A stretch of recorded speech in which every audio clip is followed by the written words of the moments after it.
Bonjourno. Shoot me a like if you can, which I'm sure you can. Anyways, so now we're getting a little bit more caught up. We're closer to today's date. January 9th. No shit. January 18th. See the world like a poet and an artist.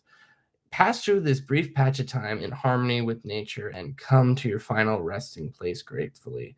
Just as ripened olive might drop, praising the earth that nourished it and grateful to the tree that gave it growth. Marcus Aurelius. Holy shit. These are some stunning, beautiful turns of phrase in Marcus Aurelius's Meditations. A surprising considering of the intended audience was just for himself. So this, like all of Marcus Aurelius's quotes in this book, and most of Marcus Aurelius's, like I think the philosophy of Marcus Aurelius was morely just discovered. Don't quote me on this. Do your own research. But it was mostly just discovered. It was in his own journal and stuff he would write to himself. A surprising.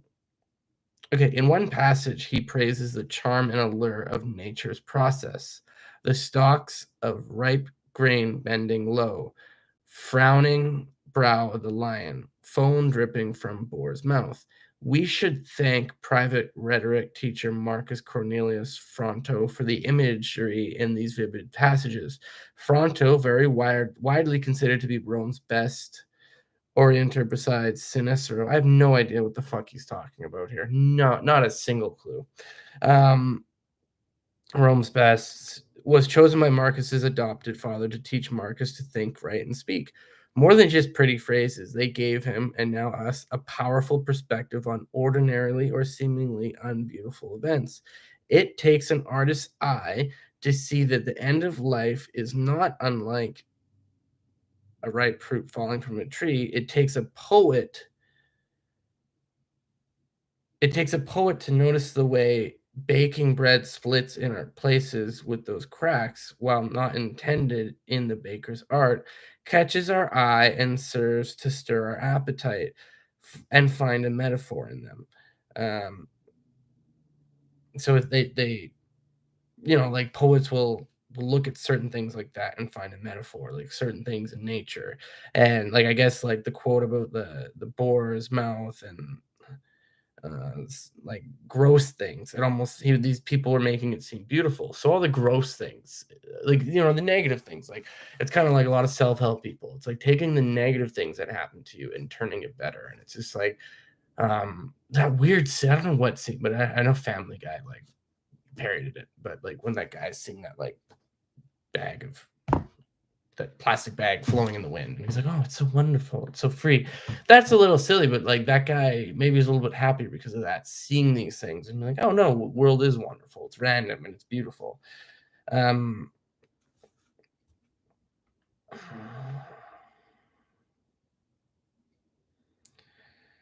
There is clarity and joy in seeing what others can't see, in finding grace and harmony in places others overlook. Isn't that far better than seeing the world as some dark place? Okay, so just to make this one a little longer.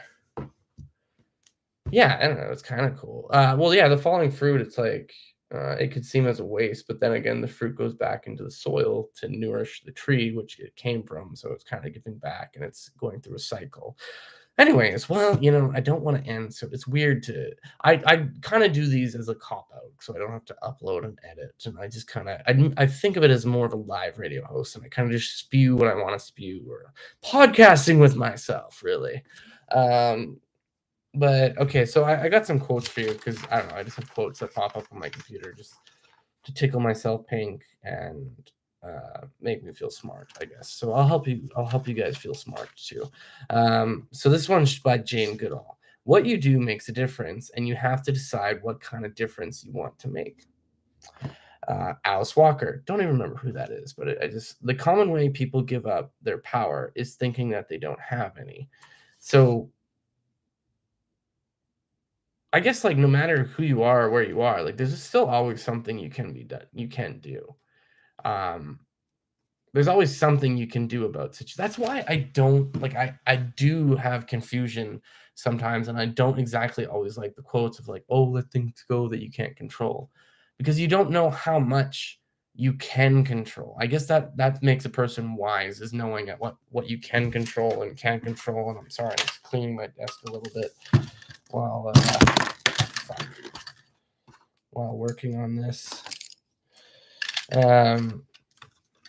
Okay, never mind. Anyways, so on to the next. This one's by Eleanor Roosevelt. Okay. Learn from the mistakes of others because you can't live long enough to see them all yourself. And then again, here's this was my favorite one I found. Someday is not a day of the week, which is unknown. And you know what? I grew up with people in my family where they would constantly promise that we would do things, or oh yeah, we'll go to Tree Hill Ford, we'll do this, we'll do this, we'll do this. And anytime I asked, be like, oh, you said we'd do it next week, they would get in a rageful fit. But I really don't like that someday shit. And like I do find, like, especially with with YouTube project. Okay, so I'll tell, like, I think it's better, like, I hate how people film footage, sit on footage, and leave it forever. And I actually, like, I just find that's why I've been pumping out shorts with like footage of weird stuff I've shot. And I don't know if anyone's noticed it. It's weird. Like, I think all the people that watch my shorts are people that are not subscribed, and then all my subscribers get my live streams. It's weird, but I guess the shorts bring people. And I like posting this because then it's like someone might enjoy it. And I actually, here's something. I filmed a music video. It's called "Waking Up the Rooster." It's by Santosh. I'm going to edit my own version, but I'm working on a lot of projects right now, and so his got pushed to the back burner, right? But he really, really wanted to put something out, and he had an idea for the footage.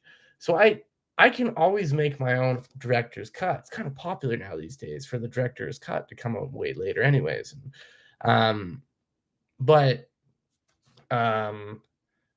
I just kind of let it go, and I, like, normally I like to edit the footage I shoot for music videos, but I was like, you know what? No, it's probably better if this footage is out there being used, and one, his fans can watch and enjoy it, and he can use and enjoy it. And I don't know, he put a link to my channel in the video, and so it's gonna give me some cross platform, and it was also just fun to film. But I kind of gave it up because I'm not like giving it up, but I just hated uh, um, how I just thought it was selfish for me to hold on and want to do it. So actually seeing his version, and the way content is everyone reuses content anyways. I'm using the same footage. I'm going to recut another video that's quite different using the same footage. And I like that. I actually was a part of an editing contest for what the hell? Imagine Dragons Believer song. And they did an editing contest, and they gave with Adobe Premiere, and they gave everyone the same footage and just saw what people did with it. So, and like seeing how different, and the stories that people created, how different it was with the exact same editing. So I gave that up, but because of me having that attitude of like, and not being selfish, it's like I kind of maybe gave something up for myself. But then I think the world now will get two versions of a music video. So yeah, I don't know. Not to be like, oh, I'm so great, but it's just these little lessons I'm giving up and letting go of past attitudes and habits, and it's like now it's like twice as much content is going to be produced because of that. Anyways, so that's it for now for these. Anyways, ciao for now. Go check it out. It's called Rooster by Waking Up the Rooster by Santosh Lalonde. And he was a guy. Actually, he was my best boy when I was a key grip on a small show in rural Quebec. My best boy, which means second in command of the department, while I was the top dog. And it was funny because we were two Anglophones working in rural Quebec, and he was from BC, and I'm from Manitoba, both Western Canadians. Yeah, he's a tall son of a bitch, and he's a very interesting singer. I'm not telling you to go check out his channel because I owe him something. The music video we filmed together was fucking cool. Waking Up the Rooster by Santosh Lalonde. Yeah, go check it out. Actually, hell, if you go over there, say that Mac sent me here. So yeah, that'll make me look good. That'll make us all look good. That'll make the Mac army look powerful, whatever the hell you want to call it. I don't know. Anyways, ciao for now. Okay, bye. Thanks, Melanie.